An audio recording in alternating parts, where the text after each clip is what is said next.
तो मायावती के इस सियासी दांव में अखिलेश से बदला लेने का अंदाज दिखता है। आखिर बसपा की आजम की इतनी चिंता करने और इसे जताने के पीछे क्या रणनीति है, अब जरा इसको समझिए।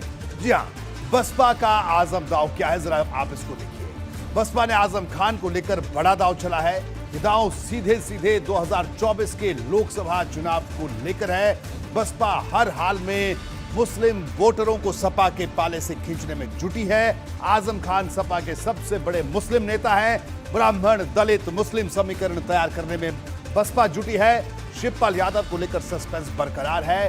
गैर भाजपा गैर सपा गठबंधन की नई बुनियाद पड़ सकती है। अखिलेश ने कहा था यूपी में भाजपा के सपा से सीधी लड़ाई है।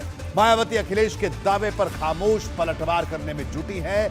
सपा के खेमे में सबसे बड़ी सेंधमारी की तैयारी में भी बसपा दिख रही है। हमारे साथ वीरेश पांडे सीधे लखनऊ से जुड़े। वीरेश, मायावती का ये ट्वीट और अचानक आजम को लेकर इतनी नरमी, इतनी हमदर्दी, उत्तर प्रदेश की सियासत की आज ये सबसे बड़ी खबर रही। जी वीरेश। देखिए, जिस तरीके से 21 से लेकर 22 तक अखिलेश यादव ने बसपा को तोड़ा है, उनके बड़े बड़े नेताओं को अपने साथ लिया है, तो मौका तो मायावती के पास भी है ना। एक अनार 100 बीमार, एक आजम, किसके आजम, तेरे आजम मेरे आजम की दौड़ लगी हुई है, तो मायावती क्यों पीछे रहे। मायावती ने एक बड़ी चोट की है और आज से पहले मायावती ने आजम खान को लेकर कोई टिप्पणी नहीं की थी। उन्होंने इंतजार किया, उन्होंने हवा का रुख देखा कि आजम का रुख क्या है, आजम किस गली जा रहे हैं, किस रास्ते जा रहे हैं। और 1 महीने पहले बैठक हुई है, एक मीटिंग हुई है आजम खान के बेहद करीबियों के साथ, बसपा के एक बड़े पश्चिमी उत्तर प्रदेश के नेता के साथ। बात 1 महीने से पक रही है और जब बात इस हद तक आ गई कि आजम को अपने खेमे में लाना चाहिए, तो मायावती का ट्वीट आया। मायावती ने सहानुभूति जताई और कहा कि अन्याय हो रहा है। मायावती का ये ट्वीट अनायास नहीं है। मायावती के ट्वीट के पीछे का भी एक मकसद है और एक पीछे का बैकग्राउंड है और आगे की भी रणनीति है।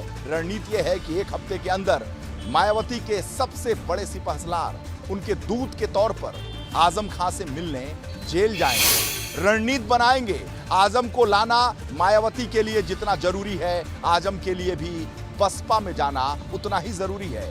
उनके जो समर्थक हैं, उनका कहना है कि अगर आजम अपनी पार्टी बनाते हैं तो इस मौके और दरमियान वो सफल नहीं रहेंगे। कांग्रेस में जाएंगे तो बेहतर विकल्प नहीं होगा। समाजवादी पार्टी से मन भर चुका है, भारतीय जनता पार्टी में जाना नहीं है, तो बसपा एक बड़ी ताकत है जिसके साथ आजम खान जा सकते हैं, क्योंकि पश्चिमी उत्तर प्रदेश की राजनीति आजम खान करते हैं और मुस्लिम और दलित का जो समीकरण है 22-20-22 जो आपस में मिल जाएं, तो ये पश्चिमी उत्तर प्रदेश का जो गणित है, वो गणित ये बताता है कि आजम के लिए जितना मायावती मुफीद है, मायावती के लिए भी आजम उतने ही मुफीद हैं और उतने ही कारगर हैं, क्योंकि मायावती जानती हैं कि आजम की ताकत क्या है। मायावती और यानी सपा बसपा की जब सरकार थी तो उस दरमियान आजम खान मंत्री थे, तो आजम खान की शैली, आजम खान की रणनीति, आजम खान की वक्तृत्व शैली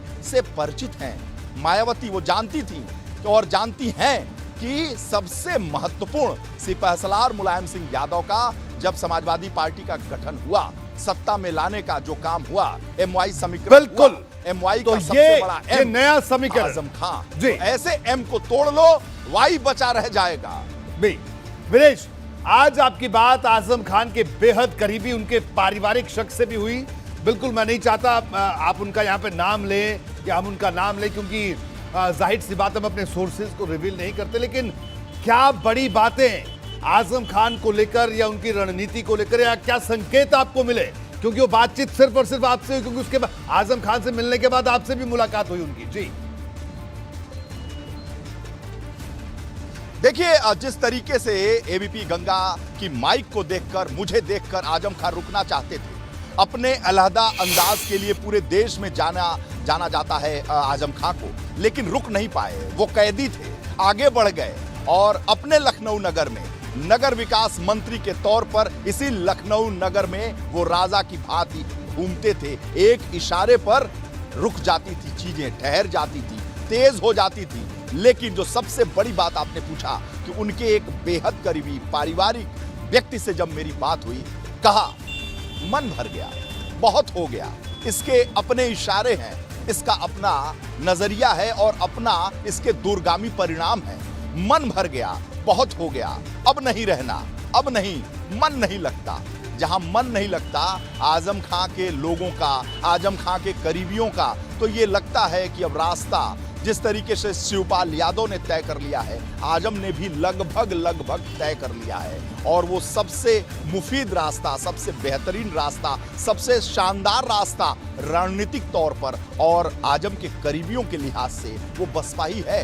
क्योंकि कोशिश तो ओवैसी भी कर रहे हैं, कोशिश तो कर रहे हैं आजाद भी, चंद्रशेखर आजाद भी, लेकिन ओवैसी का वजूद उत्तर प्रदेश में नहीं है। ओवैसी के तुलना में आजम खां बहुत बड़े नेता हैं और ओवैसी उनके सामने उत्तर प्रदेश के माइनॉरिटी में उतना कद नहीं है। भले वो कोई बात कह ले, लेकिन जड़ बहुत मजबूत है आजम खां की। और रही बात उनके समर्थकों की, तो वो लोग भी इस बात की व्यवहारिकता को जानते हैं और वो ताकत जानते हैं कि आजम अपनी पार्टी नहीं खड़ा कर सकते, लेकिन अगर किसी मजबूत कंधे पर वो हाथ रख दे तो उसको और ज्यादा मजबूती दे सकते हैं। वो स्ट्रेटजी बनाने में माहिर है, अपने आप में सबसे बड़ी बात वीरेश आज की, उनके पास जनाधार है और इस वजह से उस पार्टी को फायदा कर सकते हैं। जी बिल्कुल वीरेश, आपका बहुत बहुत शुक्रिया इस पूरी जानकारी के लिए। तो किस तरह से आजम खान को लेकर मायावती के इस बयान के कितने बड़े मायने आपने जाना।